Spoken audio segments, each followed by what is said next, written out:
Desenvolvimento humano e social. Capítulo 1 Instituições sociais, Divíduo e exclusão. De que formas os homens se desenvolvem em sociedade e que desafios possuem? Introdução. Os seres humanos organizam-se em sociedade há milênios. Em um primeiro momento, você até pode achar que essa associação se deu de uma forma natural, mas não foi, e uma das ferramentas para analisarmos a sociedade com um olhar científico e isento de nossas pré-noções e preconceitos é por meio do método sociológico. Neste capítulo, você terá a oportunidade de olhar a realidade social de forma diferente, compreendendo melhor o seu papel social enquanto indivíduo inserido nessa realidade. Compreenderá também que há camadas sociais que sofrem exclusão social, pois nem todos os seres humanos são tratados da mesma forma, uma vez que há uma série de barreiras que precisam ser superadas para vivermos em uma sociedade mais igualitária. Em um segundo momento, você terá a oportunidade de refletir sobre a influência que as instituições sociais como a escola, a família e a igreja possuem sobre nós. Você se perguntará, até que ponto as decisões que eu tomo são exclusivamente minhas, e não influenciadas pela sociedade? Outro ponto para reflexão é sobre o que é o Estado, suas principais características. Os teóricos que se debruçaram a entender tal conceito, como os contratualistas, os pensadores Max Weber e Immanuel Kant, e refletir sobre a relação intrínseca do Estado com o poder, o que nos leva a nos perguntar, quem limita o poder do Estado? Essa é uma questão urgente no contexto atual, já que participamos diretamente da comunidade política. Em nosso último tópico, vamos entender o conceito e a trajetória do mundo do trabalho, como algo inerente ao ser humano, mas que se modificou através da história. Na atualidade, o trabalho é uma fonte de prazer ou de tristeza para o homem. O que pode ser feito para que o trabalho não seja visto como um fardo? É sobre essas e outras questões que convidamos você a refletir em nosso capítulo. Bons estudos. 1.1 Indivíduo, sociedade e exclusão, conceitos e enquadramentos.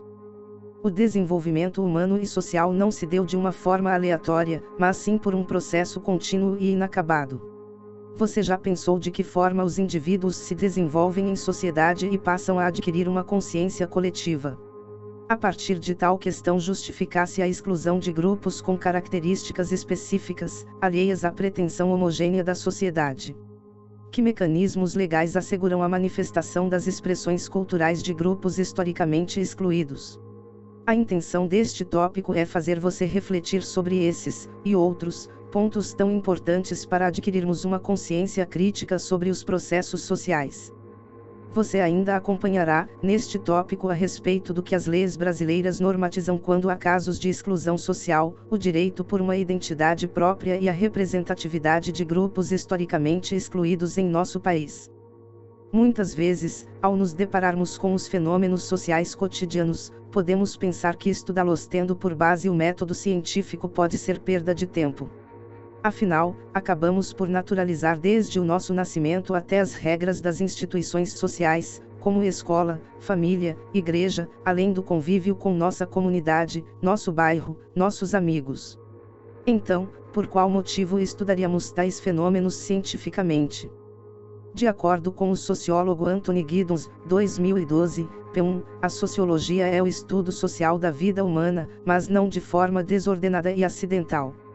Pensar sociologicamente é despir-se de nossas convicções pessoais, tendo em mente o que pensávamos ser meramente uma manifestação individual é na verdade parte de algo maior, muito além de suas pretensões internas. Assim, este tópico tem o objetivo de nos fazer pensar sociologicamente como os homens se desenvolvem em sociedade e adquirem uma consciência coletiva e como se tem pensado a superação da exclusão social de certos grupos. Diferentes pensadores refletirão sobre a relação existente entre indivíduo e sociedade, e aqui destacamos a visão do pai da disciplina sociológica, Émile Durkheim, de 1858 a 1957, pensador francês que afirmava que possuímos duas consciências, a individual e a coletiva. No primeiro caso, estão as ações que se referem somente a nós, as nossas escolhas pessoais, as ações que nos tornam únicos. No segundo caso, há a influência de ideias, crenças, práticas, tradições e opiniões coletivas sobre nós. O difícil é conseguir perceber até que ponto a sociedade, ou a consciência coletiva, nos influencia enquanto indivíduos. Em outras palavras, até que ponto uma ação pode ser considerada meramente individual.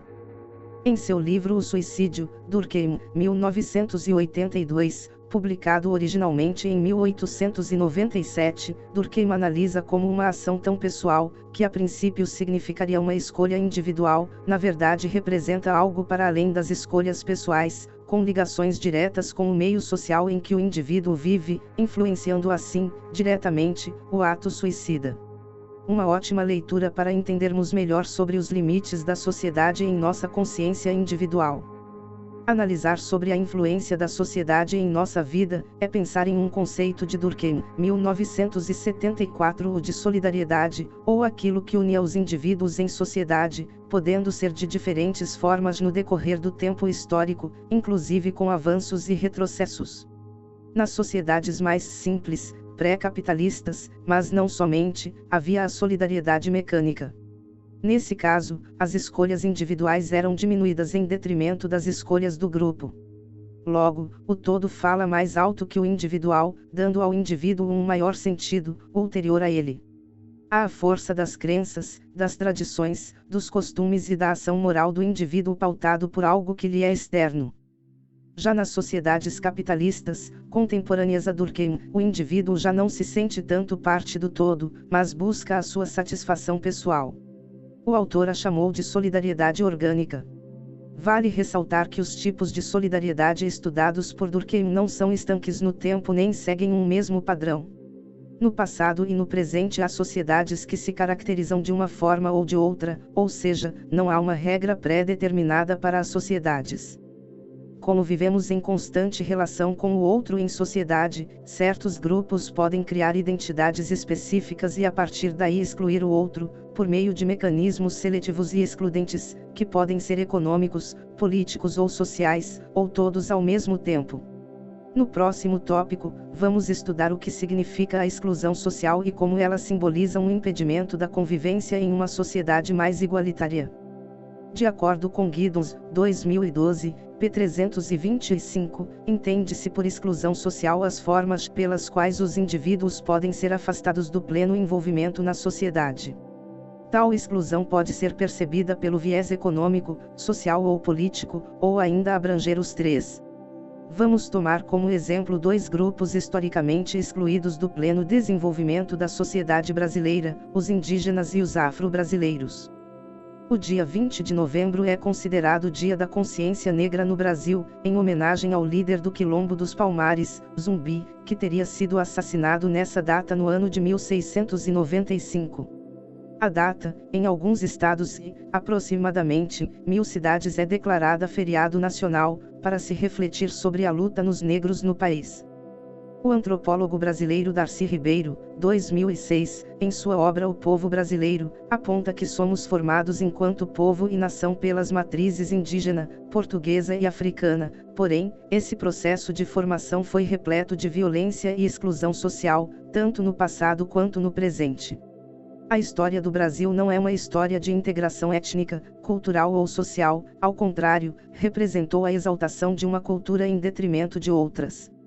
Inicialmente pelos portugueses e, desde a independência, em 1822, pelos próprios brasileiros, os índios e os afro-brasileiros têm sofrido até os dias atuais com exclusão econômica, tanto em relação à produção ou ao acesso aos bens de consumo, política, no passado, pelo regime de escravidão e impedimento de obterem cidadania, no presente pela ainda escassa representatividade, e social, acesso aos direitos sociais prejudicado trabalho, moradia, saúde, educação, entre outros.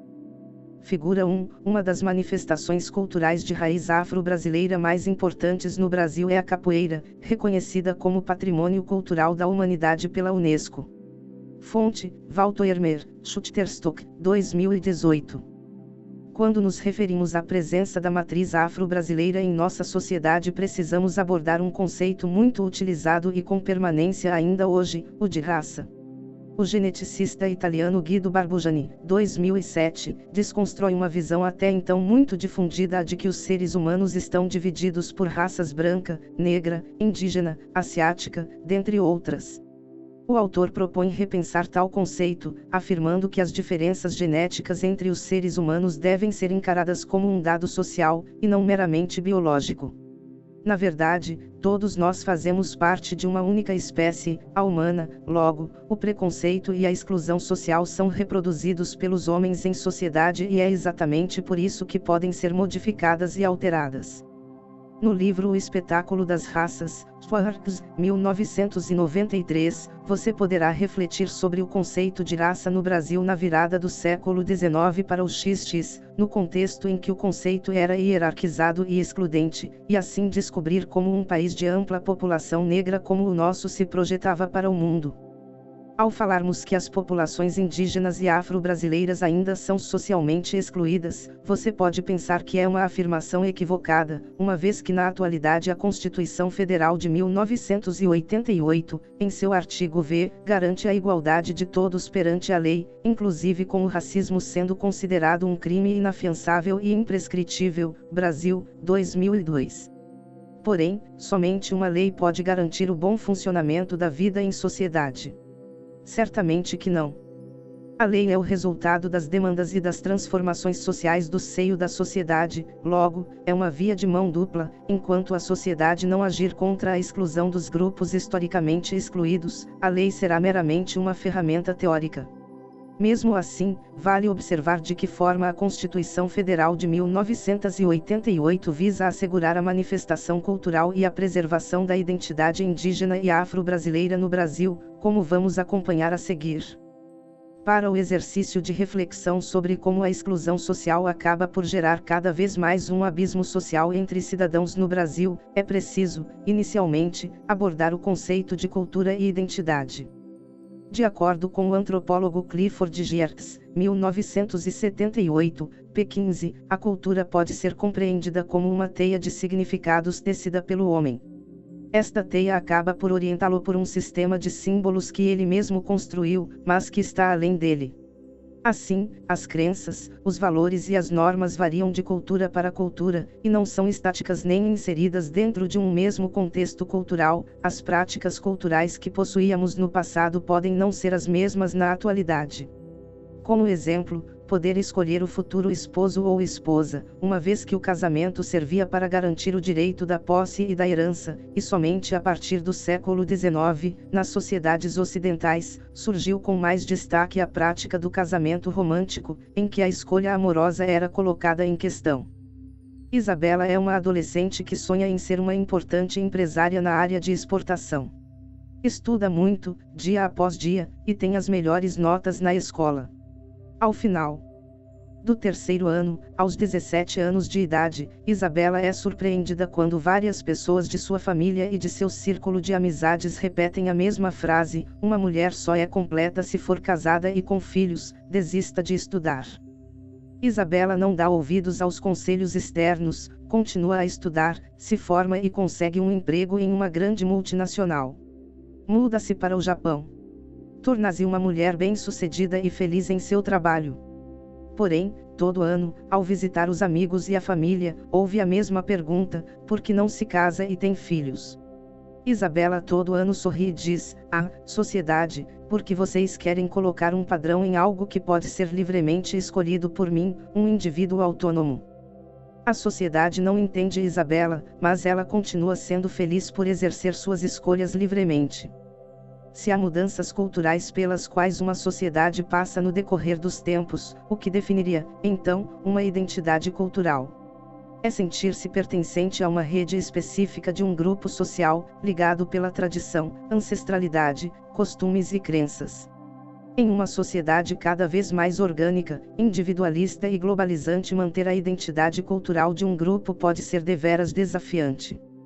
Figura 2. A cultura é uma rede de significados que acabam interligando os indivíduos, dando-lhes um sentido ulterior. Fonte: raulpichel.com, Shutterstock, 2018. Ao pensarmos sobre identidades coletivas, imediatamente precisamos refletir a respeito da proteção sobre tais identidades, de quais mecanismos são utilizados para que sejam resguardadas. A identidade e as manifestações culturais dos indígenas e dos afro-brasileiros são protegidas pelo Estado. Mas o que teriam esses povos de diferente que possam justificar tal proteção? Durante séculos de colonização e escravidão, esses povos, tão heterogêneos entre si, mas que eram vistos uniformemente, viram sua cultura ser diminuída ou mesmo calada pelos detentores do poder, o homem branco colonizador. Os costumes culturais indígenas e africanos, suas danças e manifestações religiosas eram considerados pecados por uma lógica eurocêntrica cristã que eliminava qualquer alternativa à fé portuguesa, a fé católica. Assim, manter viva a cultura nativa e africana era possuir uma atitude de resistência. Os quilombos, antigos redutos para escravos fugitivos, são uma forte expressão da resistência negra no Brasil, desmistificando a ideia de que os antigos escravizados aceitavam passivamente sua situação de escravos. Os descendentes dos ex-escravizados que se autodefinem a partir da relação que possuem com o território, com uma ligação com seus ancestrais e suas tradições formam as comunidades quilombolas. No Brasil, existem 220 títulos emitidos, regularizando 754.811,0708 hectares em benefício de 152 territórios, 294 comunidades e 15.910 famílias quilombolas, segundo dados do Instituto Nacional de Colonização e Reforma Agrária, o INCRA, órgão responsável pela titulação das terras quilombolas, INCRA, 2017. Assim, busca-se a preservação cultural desses grupos étnicos que durante séculos viram sua cultura tentar ser destruída, direta ou indiretamente. O Estado brasileiro, por meio de sua Constituição Federal de 1988, assegura a preservação cultural, material e imaterial dos povos indígenas e afro-brasileiros, conforme se pode observar pelo parágrafo 1º do artigo 215.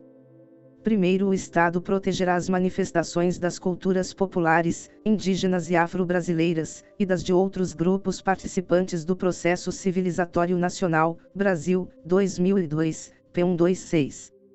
Em relação aos patrimônios culturais, o artigo 216 refere-se àqueles que possuem referências identitárias, incluindo os conjuntos urbanos e sítios de valor histórico, como é o caso das comunidades quilombolas.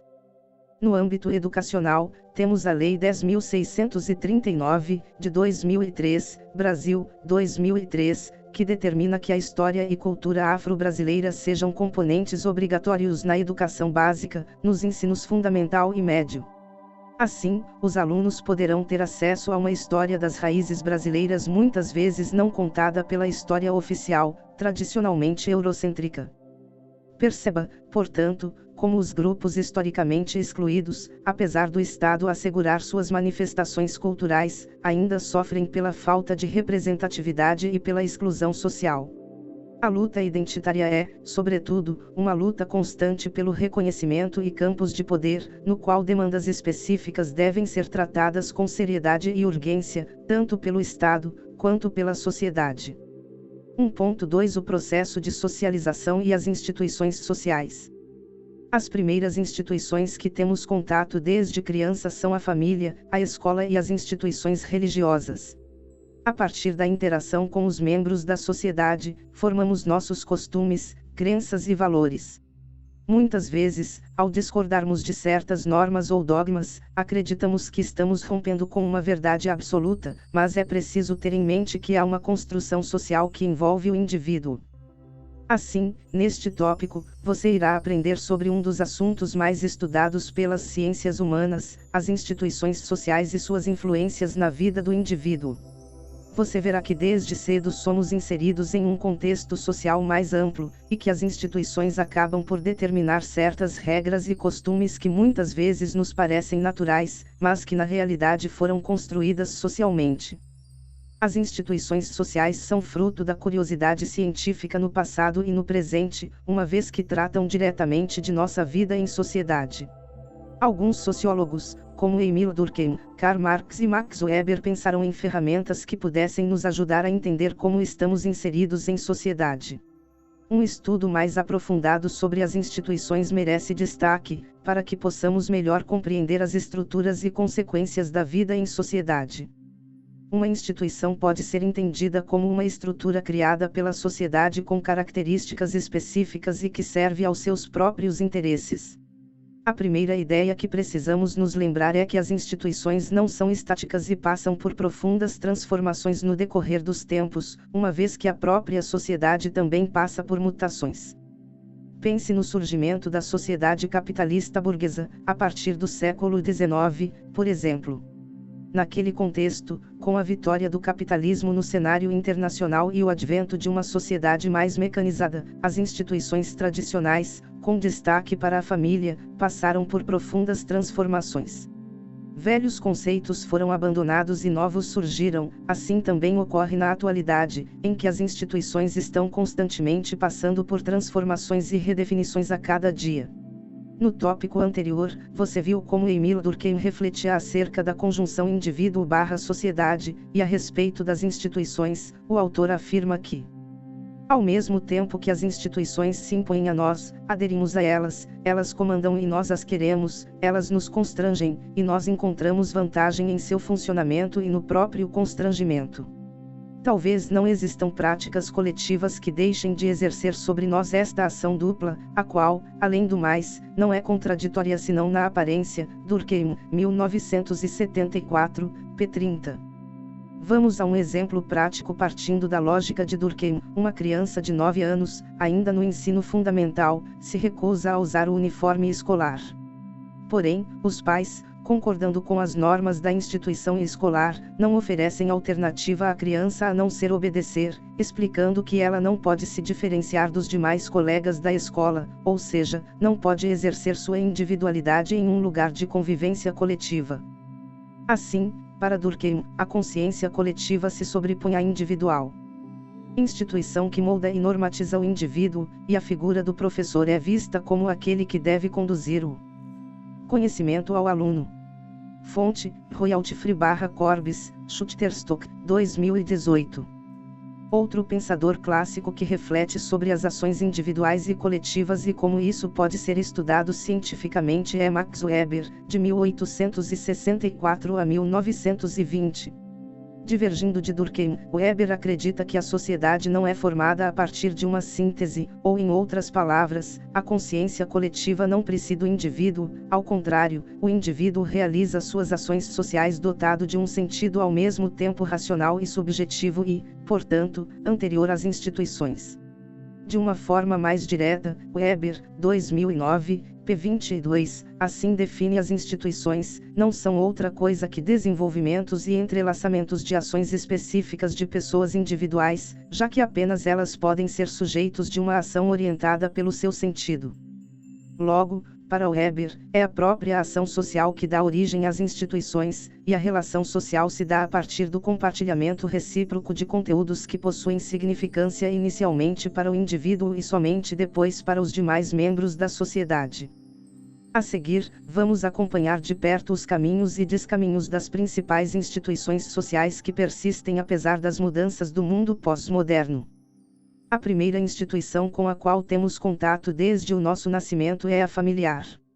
Nela, recebemos as referências culturais como nossa língua, e somos orientados a seguir esta ou aquela religião. Enfim, a família nos molda a partir de suas próprias pré-noções e crenças. Como vimos, nenhuma instituição está alheia às mudanças sociais que a cercam e, no caso da família, é perceptível ver na atualidade os novos arranjos existentes. Por fim, nos perguntamos, com tantas mudanças sociais, como poderíamos definir a família? De acordo com Outwhite, 1996, p. 297-298. O próprio conceito a família, portanto, não pode captar a extensão e a diversidade de experiência que muitos hoje definem como sua. A família, na realidade, muitas famílias diferentes veio para ficar. A família é uma elaboração ideológica e social. Quaisquer tentativas de defini-la como uma instituição delimitada, com características universais em qualquer local ou tempo, necessariamente fracassarão. Note como a própria definição de família não permite um enquadramento pré-existente. Se assim fosse, retornaríamos a um passado que somente um tipo de família era permitido, aquele composto por um casal heterossexual com prole constituída. Na realidade atual, pós-moderna, percebemos um amplo caleidoscópio de arranjos familiares, pais ou mães solteiros, nitos sendo criados pelos avós, casais homoafetivos adotantes, tantas as possibilidades que não seria possível descrevê-las neste capítulo. No filme Minhas Mães e Meu Pai, Cholodenko, Bloomberg, 2010, você pode acompanhar a história da família atípica de Jules e Nick, duas lésbicas que no passado fizeram inseminação artificial e agora se veem às voltas com seus dois filhos adolescentes que buscaram e encontraram seu pai biológico. Cabe aqui refletir se os preceitos morais da família em que crescemos excluem outros arranjos familiares ou outros membros da sociedade, seja por sua condição social, cor, orientação sexual, entre outros.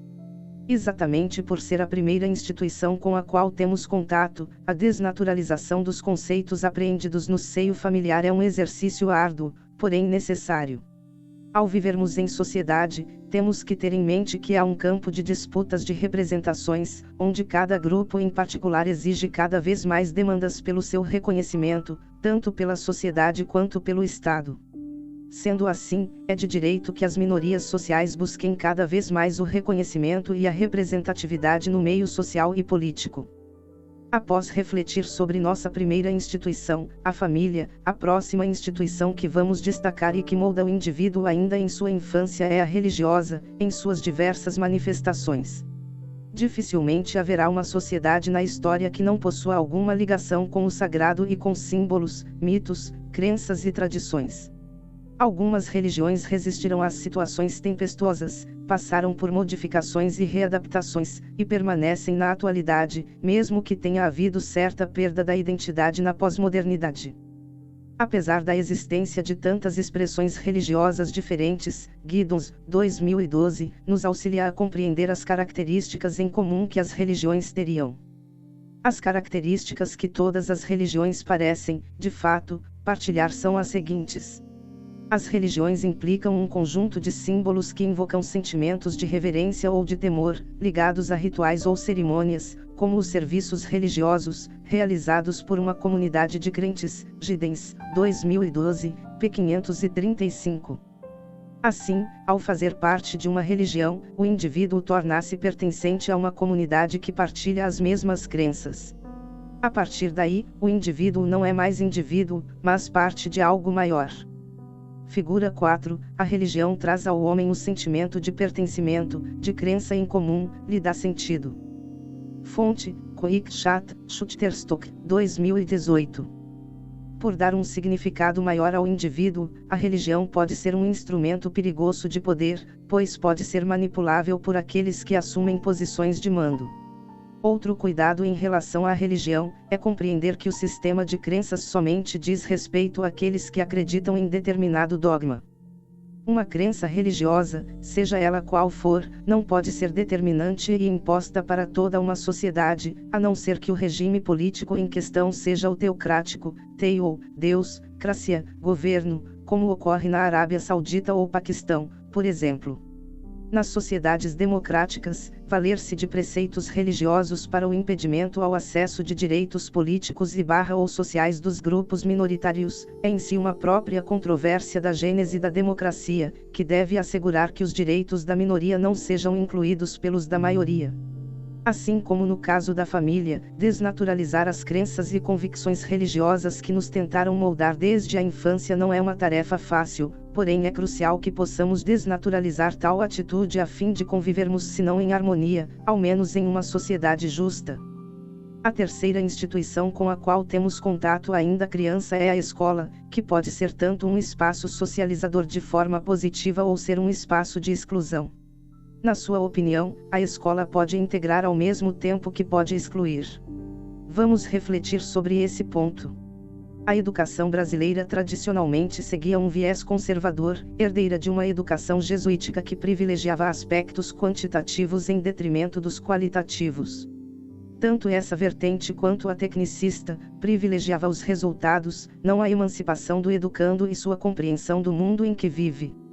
O maior educador brasileiro, Paulo Freire, de 1921 a 1997, sugere que abandonemos a concepção bancária da educação. Freire, 2011, p. 33, onde alunos são meros receptáculos do conteúdo dado por um professor que deteria todo o conhecimento, e passemos a lutar por uma educação humanista e libertadora e, sobretudo, política, onde o professor reconheça que a todo o momento pode aprender com o aluno.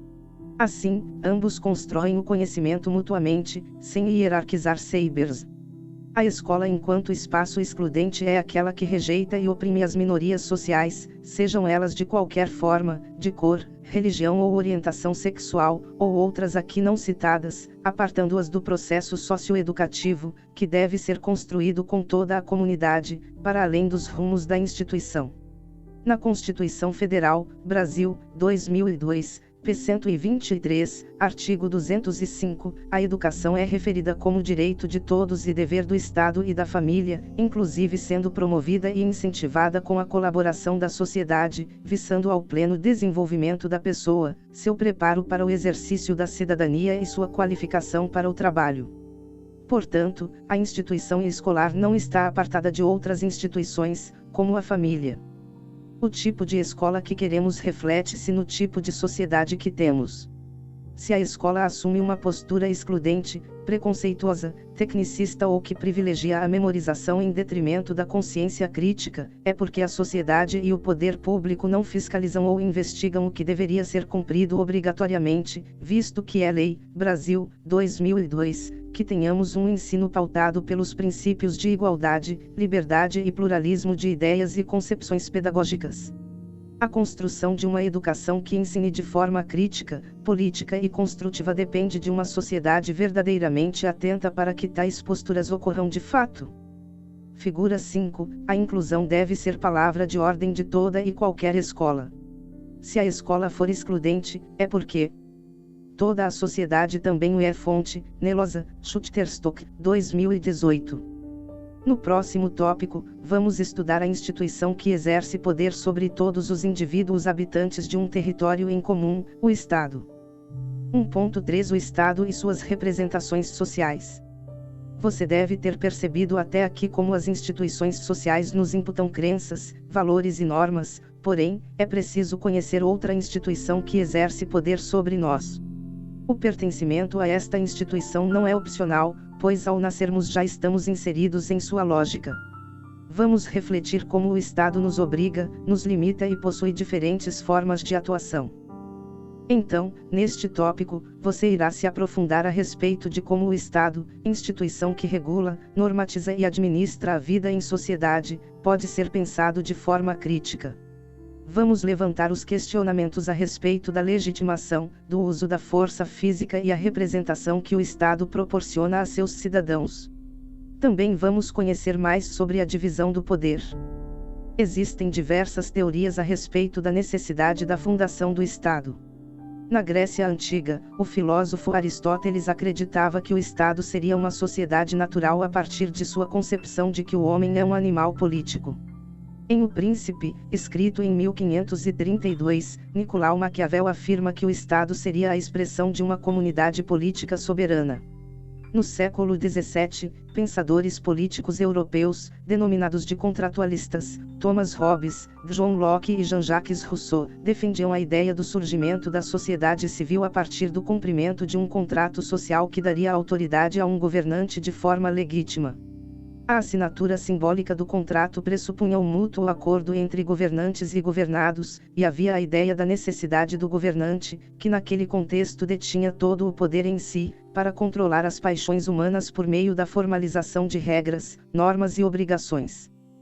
Thomas Hobbes, de 1588 a 1679, foi um teórico, filósofo e matemático inglês que defendia a ideia de que o Estado era uma instituição criada artificialmente pelo homem para conter as paixões humanas, e por isso defendia o absolutismo.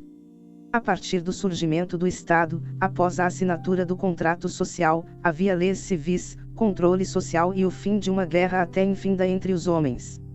Para mais informações, você pode ler a obra Leviatã, Hobbes, 1997. A Europa passou por importantes transformações a partir do século XVIII, dentre elas o fato de que o Estado não mais se limitava a um governante, a partir da divisão dos poderes, para que houvesse o equilíbrio.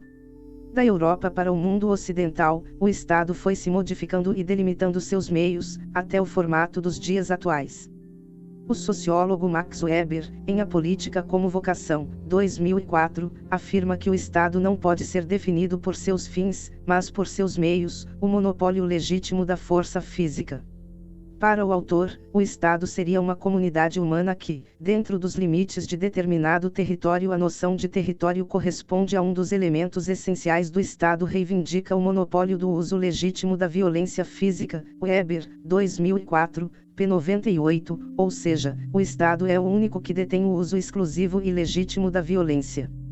Porém, há necessidade de mecanismos que delimitem tal poder, pois caso contrário, o Estado agirá de forma autoritária e acabará por desrespeitar os direitos mais básicos dos cidadãos, sejam eles civis, políticos ou sociais. Se o Estado não cumpre com suas prerrogativas, cabe aos cidadãos exigirem sua reformulação, compatível com novas realidades. A concepção tradicional de Estado de Direito provém do filósofo Immanuel Kant, 1724-1778, para quem a ideia de que os interesses do Estado devem estar vinculados às garantias individuais e à proteção da propriedade privada.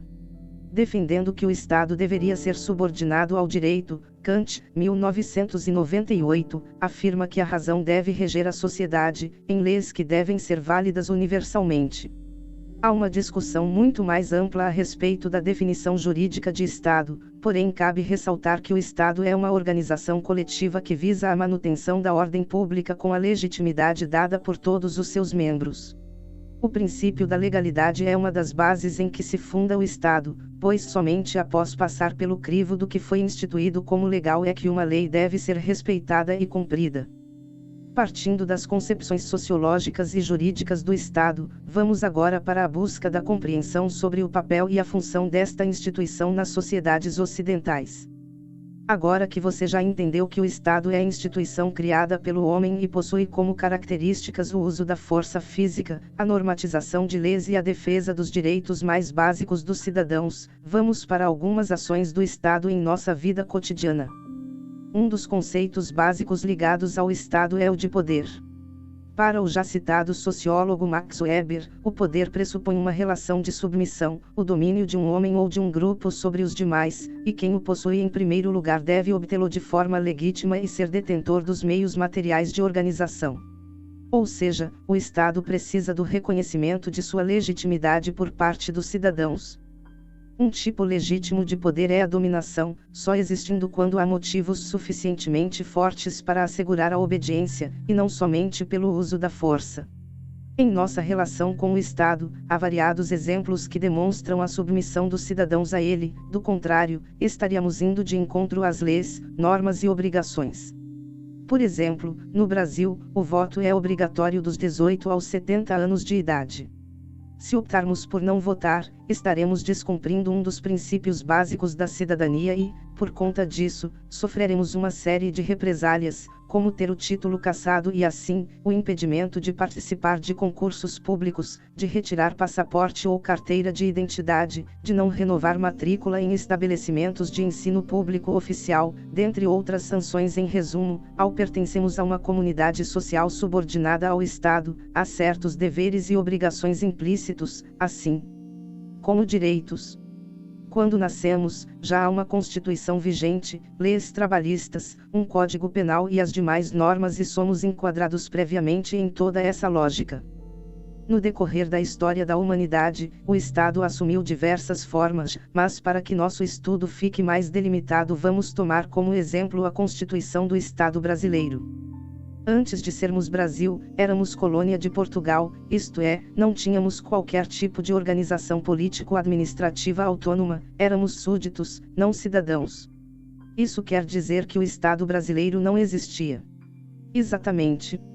O Estado passou somente a existir a partir da proclamação de independência de Portugal e com nossa primeira Constituição, em 1824.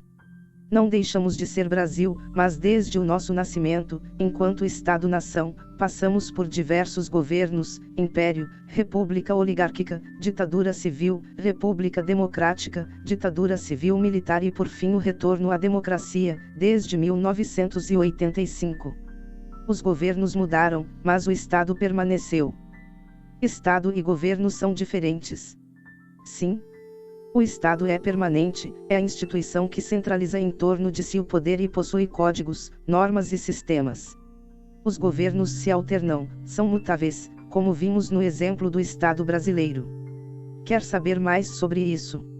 Recomendamos o livro Dicionário de Política, Bobbio, 1998, do historiador e filósofo político Norberto Bobbio. Desde o século XIX, a maioria dos estados ocidentais adotou a forma de república como governo.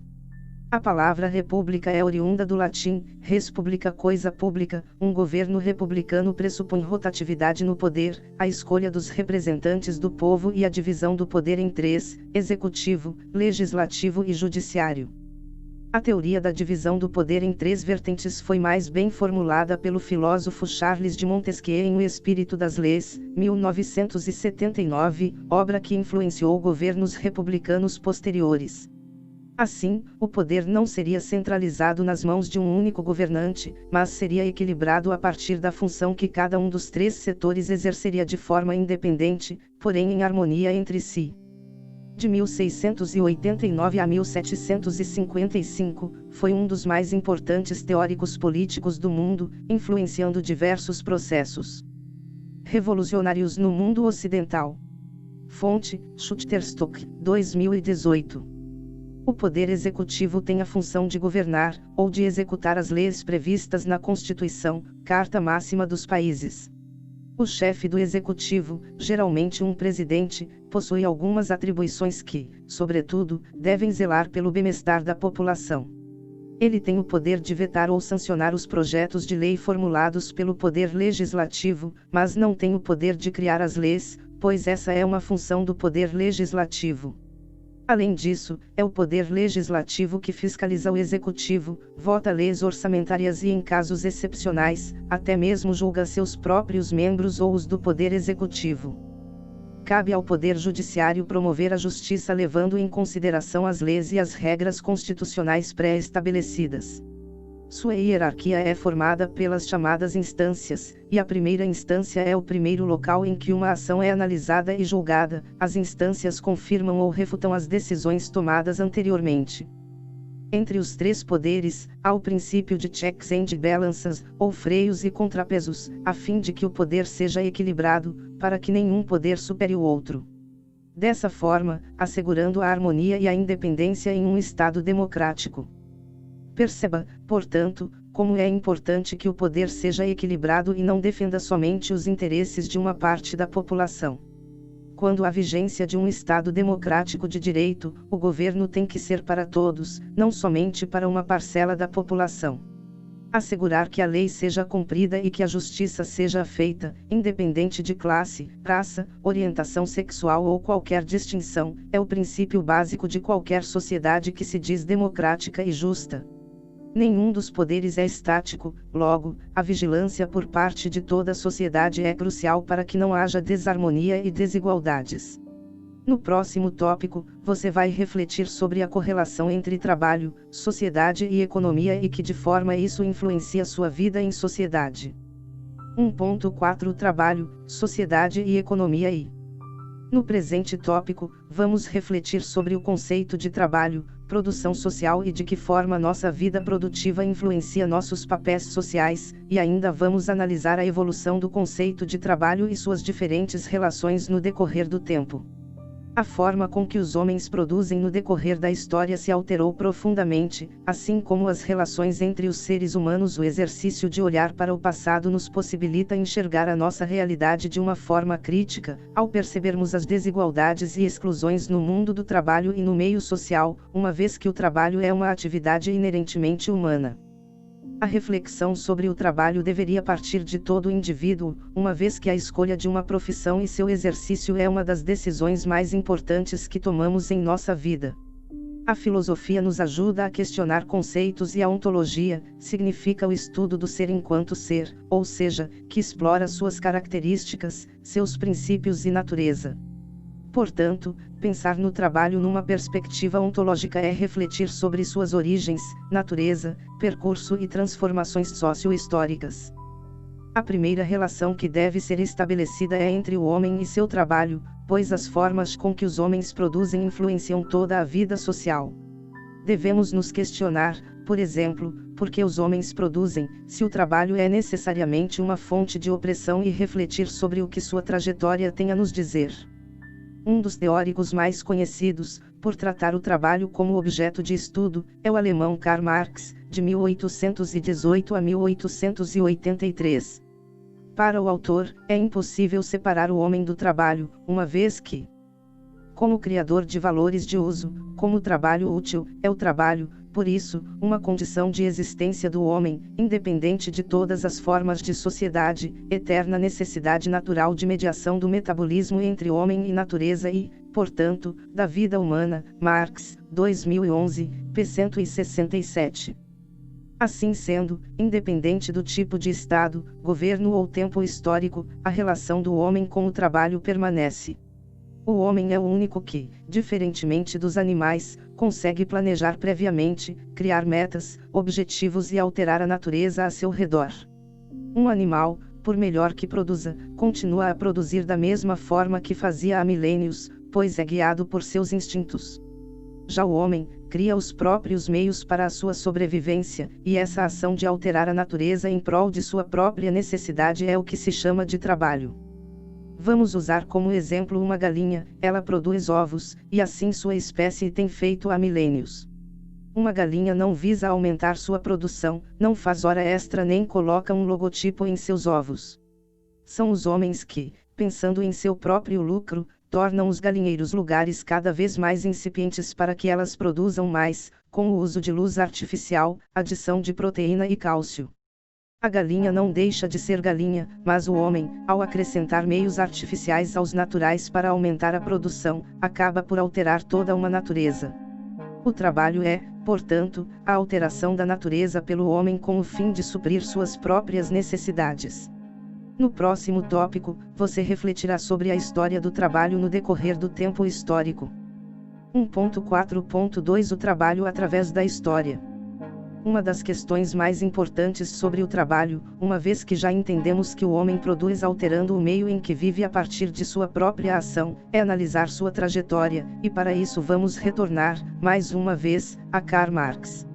O autor parte da análise da sociedade capitalista do século XIX, e identifica um profundo abismo entre trabalhador e o fruto do seu trabalho, uma verdadeira impessoalidade ou, conforme o autor chamava, alienação. Essa lógica rompe abruptamente com o que ocorria anteriormente na Idade Média, época em que havia as corporações de ofício, as associações que regulamentavam as profissões, e cada homem sabia sua profissão e seu exercício. A partir de uma divisão lógica do trabalho, o trabalhador perde o elo que tinha com o resultado de seu próprio trabalho, e isso o torna mais mecanizado e alienado. Dos teóricos mais importantes a respeito da análise do mundo do trabalho. Fonte, Nico, Shutterstock, 2018.